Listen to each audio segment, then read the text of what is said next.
चंद्रभान।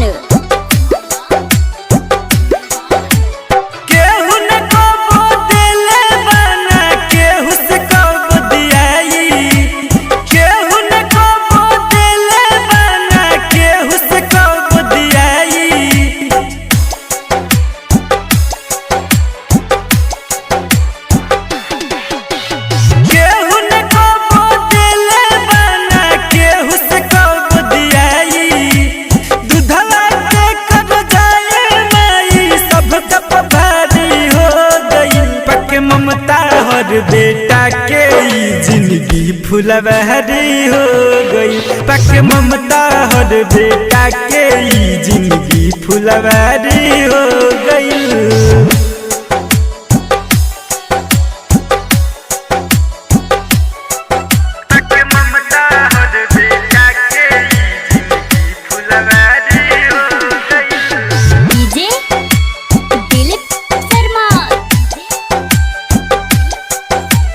गोपालगंज।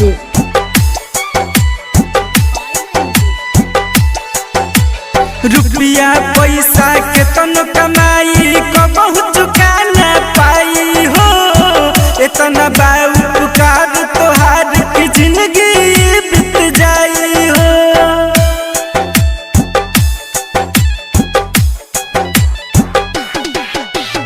रुपया पैसा के तन कमाई कबहू चुका न पाई हो, इतना बाउकार तोहार की जिंदगी बीत जाई हो। प्यार दुलार पवेला तोहरो दुनिया भिखारी हो गई, पक ममता हर बेटा के जिंदगी फुलवहरी हो गई, पक ममता हर बेटा के जिंदगी फुलवहरी हो गई। DJ Dilip Sharma, smart recording studio मौला चंद्रभान। 9 महीना कोख में रखलू धरती पर जन्मैलू हो, अपने तू भूखे रह गईलू हमरा के खियलू हो।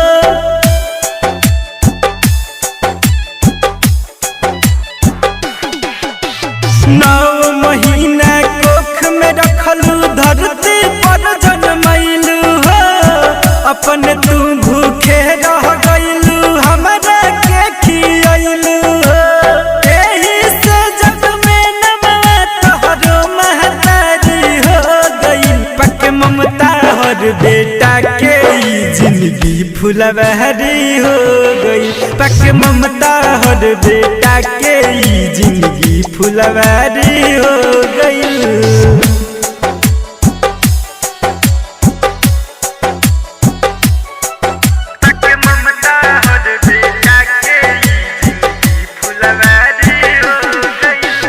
डीजे दिलीप शर्मा,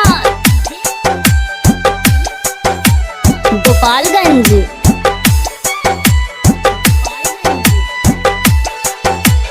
सब दुख सहलू कबहू न कहलू कमी न कलू प्यार में, दीपक संवरिया के तू रखलू अचना के ओहार में।